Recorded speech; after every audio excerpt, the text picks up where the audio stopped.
Thank you for joining us tonight at 6. I'm here with meteorologist Simone Thomas, and I'm Sarah Horbacewicz. Thank you for joining us on this Christmas weekend.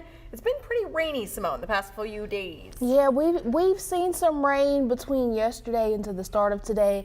We did see a little bit of drying in central Arkansas, but we've got some more rain on the way that might impact Santa and the reindeer's travel. All of that associated with that storm system and cold front that you see moving through West Texas, even offering some severe weather concerns out there. As for central Arkansas, the main thing we're seeing right now is some increased cloud cover, maybe even some spotty showers that have moved throughout the day today.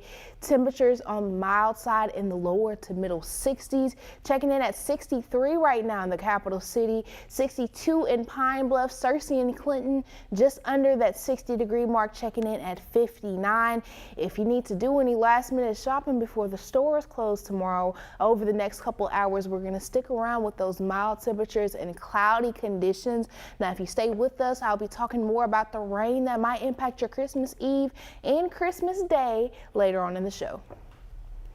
All right, thanks, Simone. New at 6 tonight, 4 juveniles in Jacksonville were taken to the hospital after being stabbed late last night. Jacksonville police say they got the call to Pine Street for an incident with a knife just after 10.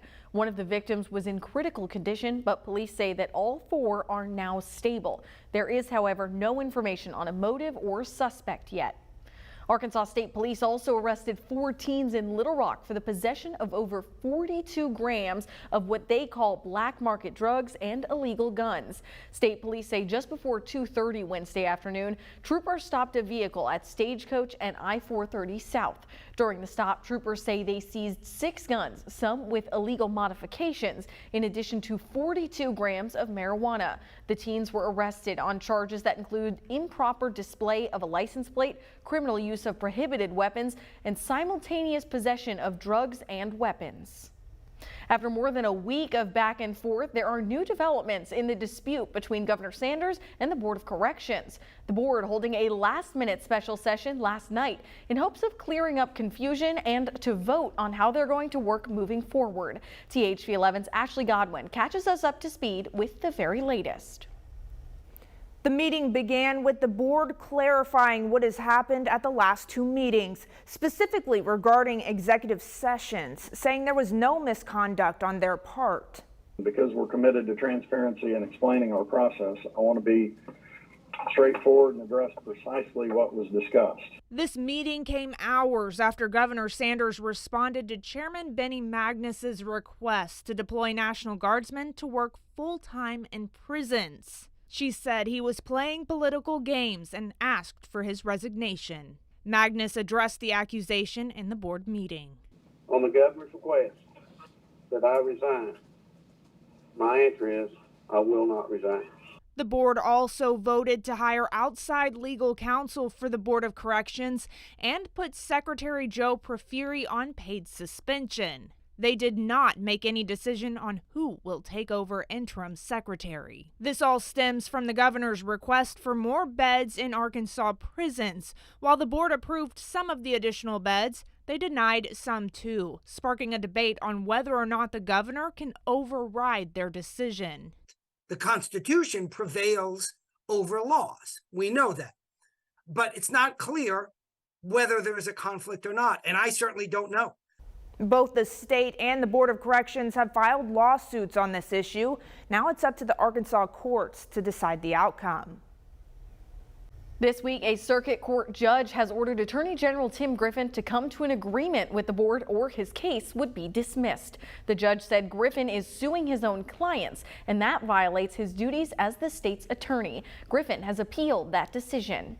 Over in Washington, the Supreme Court has declined to make a decision on whether former President Donald Trump is immune from prosecution over his alleged attempts to overturn the 2020 election, instead saying a lower court of appeals needs to rule first. They know this case is coming back to them. This isn't about what the Supreme Court ultimately will rule on presidential immunity. This is about when they're going to rule. This could postpone a trial against the former president that was scheduled to begin in March. Now, if the federal trials are delayed past the 2024 election and Mr. Trump is elected president again, he could order the federal charges against him to be dropped, though he still would have to face state charges in New York and Georgia.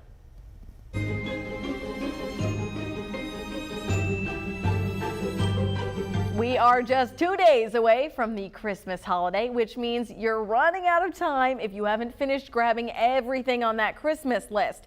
Tonight, we're asking you, did you do any holiday shopping today? Be honest. You can weigh in on thv11.com/vote. Lots of crowds were out at Park Plaza Mall today trying to get all of their last-minute shopping done. Some finding gifts for families and friends, others just looking to grab a good deal.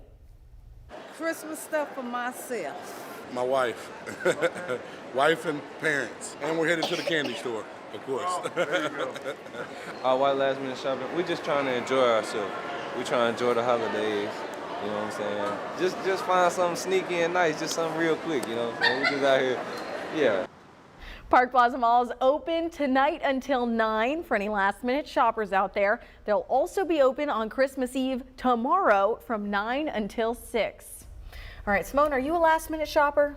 I definitely am. I'm not gonna lie to you.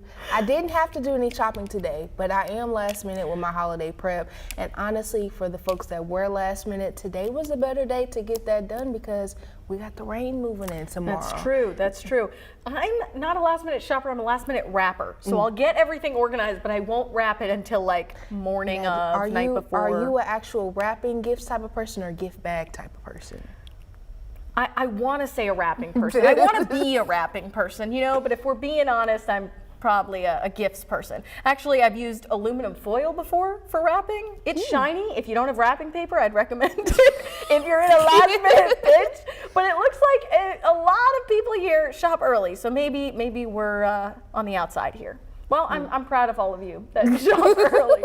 Now, we can't talk about the holiday weekend without mentioning traffic. The roads and skies are busy throughout the nation today. AAA predicts 115 million Americans will travel 50 miles or more away from home this holiday season. Wendy Gillette breaks it down from New York.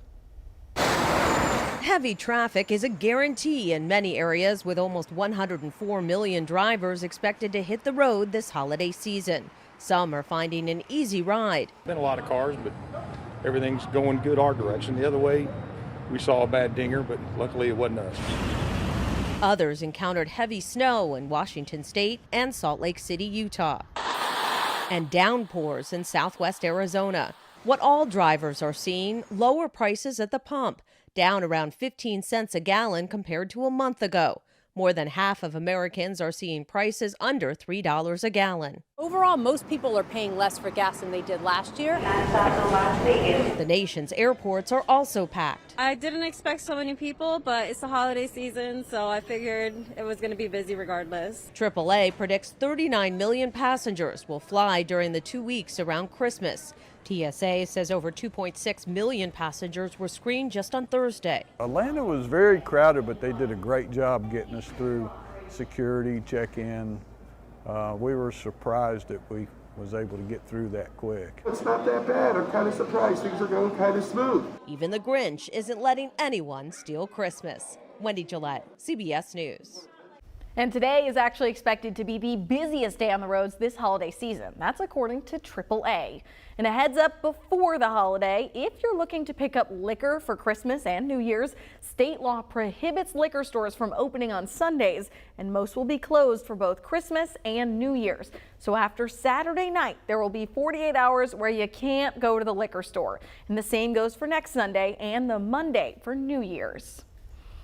All right, now there was a big football game today as well. It feels like the end of football season already, but there was still some hope this morning. That's right. This was the last day of football season. If you care about Arkansas college football teams, you know, of course, Razorbacks didn't go bowling. Harding won a national championship, which meant the last team standing, Arkansas State, in the Camellia Bowl. And like Sarah said, lots of hope this morning at 11 a.m. A little less hope now as this one's wrapped up. Arkansas State was trailing by 2 scores going into the second half. Didn't allow a single point in the entire second half of play, but it wasn't quite enough. You see the touchdown there that brought them within 2 with just over a minute left. The 2-point conversion, though, goes sailing. And here's where the controversy comes in. So A-State down 2, a minute 10 to play, onside kick. The Red Wolves, they recover it, but the referees threw a flag. They said a Red Wolf was offsides. The replays, not the most conclusive. Butch Jones was a little furious after this one. I think you can hear the howling from Jonesboro to Montgomery. Yeah, I mean, we watched it back frame by frame, and it's